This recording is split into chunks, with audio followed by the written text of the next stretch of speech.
in that movie. He's like the Johnny Five, TikTok, C3PO, yeah. Return to Oz. Ended up with like him. But still, yeah, the costume is kind of where we can be the most expressive. Actually, now thinking about it, and the makeup too. But you know, it's weird, isn't it? I can't. There's no inspiration for it. It's just you guys for me. It's all it really boiled down to. And John had some really cool makeup too, and costume stuff. And obviously, he was very visual as well. He was also an artist, and yeah. As far as inspiration goes, that's about all. That's kind of what it boils down to. I mean, what is it? A Terminator? He's just a silver skeleton, you know. And Johnny Five, yeah, he just looked like a microwave on a stick, like walking around. Put toast in me. Was that a line from the movie? Yeah. Or that, what's that movie with batteries not included? Robots and then, that was Heart Beeps. Anyone remember Heart Beeps with Andy Kaufman? No. Yeah, that's a good one. What's your inspiration for the spine?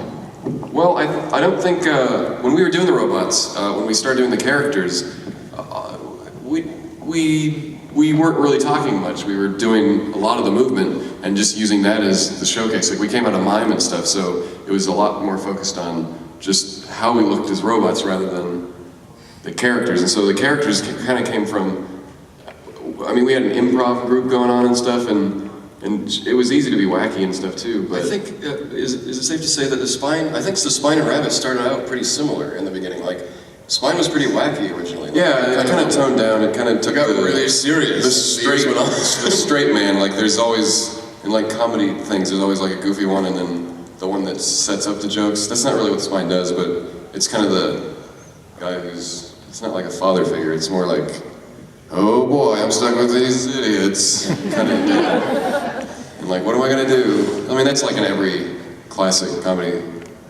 group. Yeah, Harry and the Hendersons. I think it kind of works because, like, Hatchworth seems to have taken the one with the ape guy? Yeah, the monkey was like, I just want to be a monkey, and all the humans are like, all right, come in my car, you can fit. Okay, like, Hatchworth seems to have taken the kind of, he has an innocence to him. He's very kind of naive, right? Well, I have to. You guys are kind of sourpusses on stage, so I have to make it light for everyone. Yeah, there's kind of that redeemable quality about Hatchworth. I think that it fulfills what the John character did in a different way, I think. Yeah, I guess I fill that space. It's, yeah, positivity, I don't know. Yeah, I feel real bad picking on, it's been hard, like when I had to pick on people's shoes for fancy shoes. I'm like, oh, what do? I don't want to make them feel too bad. And sometimes I you know, kind of see a friendly face, but I'm also looking for a nice pair of shoes too. And so now it's like trying to find the balance between playfulness and pointing someone out that maybe may not want to be pointed out. So yeah, it's trying to be playful. That's always what I'm trying to do, is be playful, especially in my own creative life. As whatever I do, my solo stuff is always a little bit peeling back the surfaces, trying to find, you know, the truth and emotions and stuff. But in C-Power Draft, I get a chance to be kind of playful and friendly, and that's it's really hard. It's been really hard for me, but I've been coping all right. Yeah, so let's talk about, shoot, I mean, if you're making your own robot character, you probably don't even start with the makeup. I mean, that helps sell the look of a robot. I mean, but I think it would be the movement would be the first thing. How we started was just seeing our mime instructor, who we got training from, seeing him just break into it, and he wasn't in makeup, which actually makes it more effective, I think. The makeup and costuming kind of pads it out a little bit. You have to try harder to look like a robot. I know it seems kind of weird, but when you see a normal person going into the robot, it blows your mind. It's like, wow, because how it kind of developed. I mean, Shields and Yarnell, they kind of pioneered the look, but I mean, it took some time because there was no robots back when, I can't remember my history, but it's like a recent occurrence where it's like when Walt Disney and stuff, all those kind of, the uncanny valley was happening, where it's like, whoa, these are machines, but they look like people. And that's kind of the effect you're going for, is that this is really uncomfortable. Like, it looks almost human, but there's something off about it. And that's why it looks really cool. It's like, it looks human. there's something off about it. Yeah. It's like Final Fantasy, the Spirits Within. Yeah, well, that's creepier for... Yeah, no, it's a great movie. Yeah, but it's all about isolations and movement. If you want a pantomime lesson, it's the amount of energy it takes to isolate each body part and become rigid will exhaust you in a matter of minutes. So the hard part is, well, first you got to learn how to just stiffen yourself, like, you know, and then you gotta kind of tone it back and look rigid without actually being rigid. So you kind of have to let all your muscles relax when you're not using them, otherwise you won't be able to go for that long. And you can see it, the people who do the pop and lock dancing, I mean, it's incredibly complicated and it looks amazing, but they're exhausted after, I don't know, 10 minutes, you know, then they have to take a break. So when you see the stuff on So You Think You Can Dance or America's Got Talent, or even on the street, you know, after they're done, they're panting up a storm, they're in a lot of pain. So for us, who have to perform for 2 hours, it's very important that we stop. So becoming a statue or not moving is actually preferable. It also sells the illusion too. I mean, less is more in the case of being a robot. It is. I mean, there's a lot of street performers who do the statue stuff too, and it's kind of similar with, you know, you standing completely still isn't as hard as moving, but, you know, just stopping for a few seconds and then resuming, you know. We don't usually do that as humans, so that's the most basic thing is to just stop, just freeze, and then start again. And that's a good way to start, you know, if you're not that comfortable with your body, you know, it takes some practice. You can start with that, and from that you can kind of start to see that it's all about the energy and stopping the movement, as if you're hitting a wall or something. Because if you were a robot, there'd be some sort of metal thing to lock it into place, you know. So by kind of resisting up in here, you know, you're creating an illusion that something's happening in here. So I mean, it could be as simple as, you know, grabbing a cup. There's nothing different about that and this. There's an explosion of energy right there, where I'm creating the cup with my hand, and all this has turned into plastic, you know. So this can't move anymore. And then, you know, if I want to set the cup down, then you loosen it. So rigid.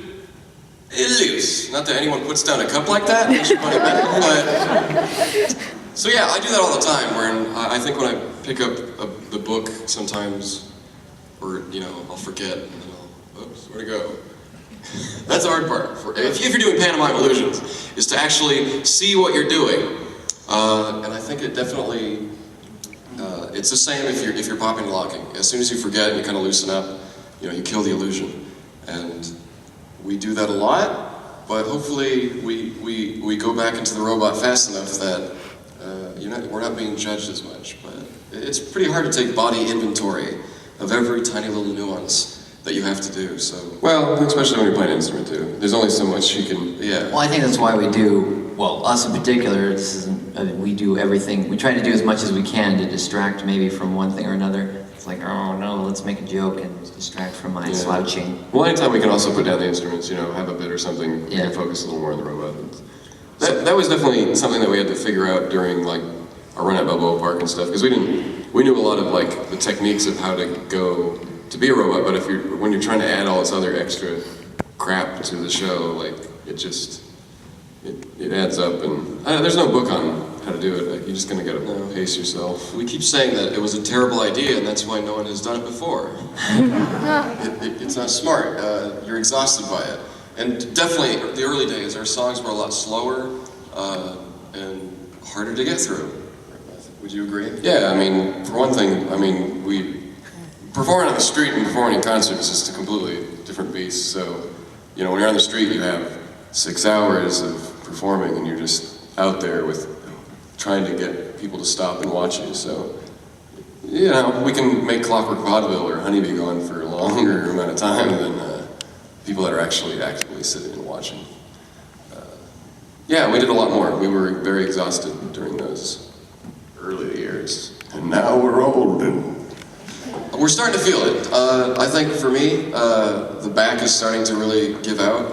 David and I are very tall people. It's natural, but Say average. well, we're gonna have back problems either way. Yeah, well, maybe someday we may have back problems. David has So. pretty severe back problems right now. Well, doesn't Jerry Hager? Yeah, maybe it's a farce, but he walks around with a cane. Maybe he's just like so that way he can toss it aside and do a little jig or something. But does he have a cane because he wrecked his body doing pantomime for so long? No, I mean, his characters have canes because it's like a prop, but he has back problems, he has knee problems. He was doing a charity event many years ago with some handicapped kids. They were a little mentally challenged, and he was playing basketball as his character. And one of the kids who didn't know his own weight jumped up on his back, and he made the mistake of not just falling limp and letting him crush him. He resisted and he blew his knees, and it never broke. So he wears knee braces, and he's still going strong. So there's limitations. Dave and I have back problems. I'm probably not going to be able to bend over much longer. I'm a lot of we have pain. the same DNA, you know. Your time will come. Yeah. Well, David's already figured it out. I mean, he's. Oh yeah, no, I mastered back problems. I won that. I won back problems. I got all the pains. I did it. And he does it well. So it's all learning to adapt with your handicaps. You know, I mean, we all have different bodies. I'm not very flexible due to how tall I am. You know, I can't move like a shorter person might. So you know, I do a lot of arm stuff because it's easier. But someone like Sam, I don't know. He's a little more compact. He can like spin in circles and do all this crazy stuff I can never do. You can like compact this little ball. I'm also really lazy. I'm not trying to pull anything, but I'm pretty compact.